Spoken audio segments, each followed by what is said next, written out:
Hi everyone, and welcome to Sports Watch.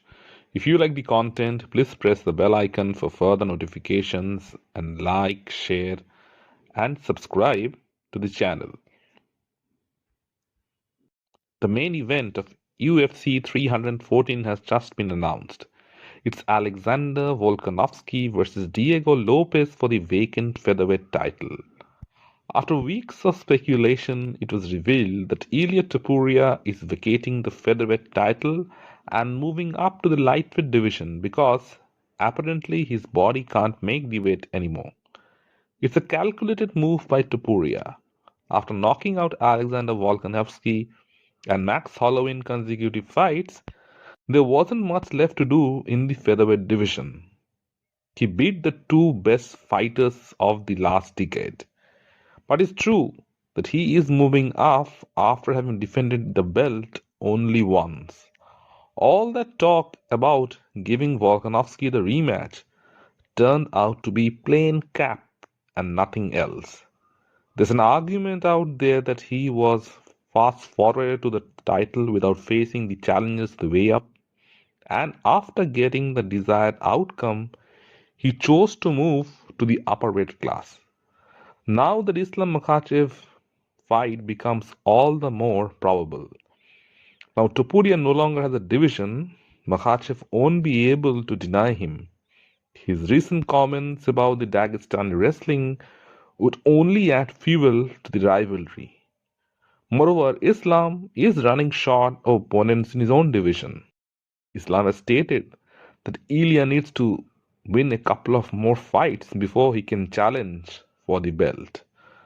So it will be interesting to see whether he fights a contender or directly challenges for the belt right away. Alexander Volkanovski now has a new opponent. Diego Lopes gets a crack at the featherweight title mainly because of his outstanding performances in the recent past.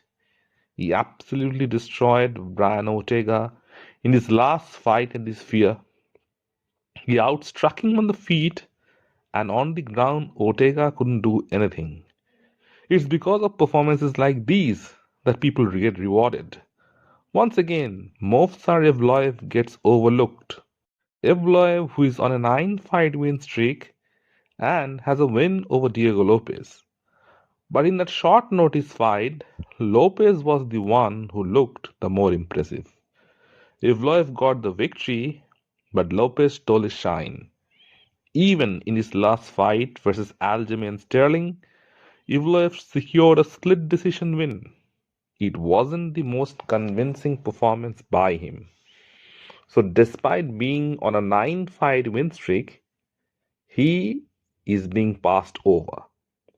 And Volkanovski has been knocked out twice in his last two fights.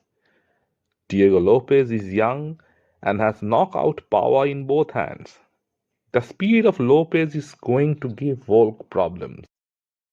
And also, Volkanovski was preparing for Ilya, who is significantly shorter compared to Diego, so he has to adjust. And in those early rounds, Lopes is a menace. He's young, he is hungry, and he comes to fight. Those are the guys you should be worried about. But having said that, Alexander Volkanovski is the greatest featherweight in UFC history. When you have been on top for so long and fought all the styles out there, then you can expect Vol to deal with Lopes as well. Another fight that got announced was Paddy Pimblett versus Michael Chandler. A needless, meaningless fight for Paddy. He's fighting washed up fighters who are on the decline.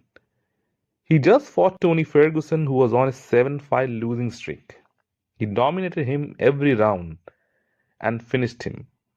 But did it do him any good? At this point of time in his career, he is expected to dominate Ferguson, which he did.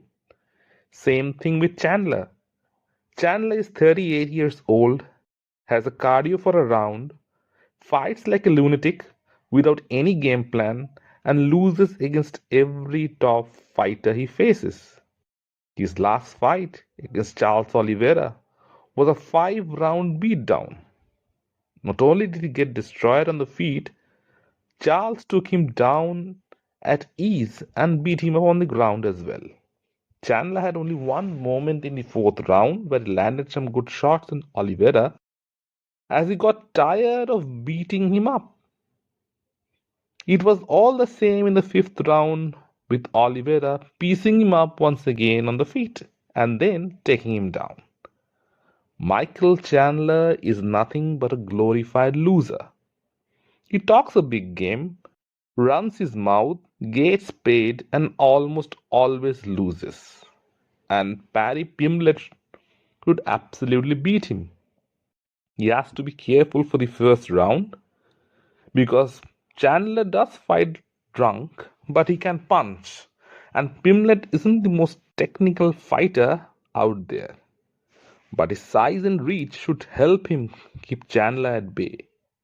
It's a good fight for the fans, something to get their juices going.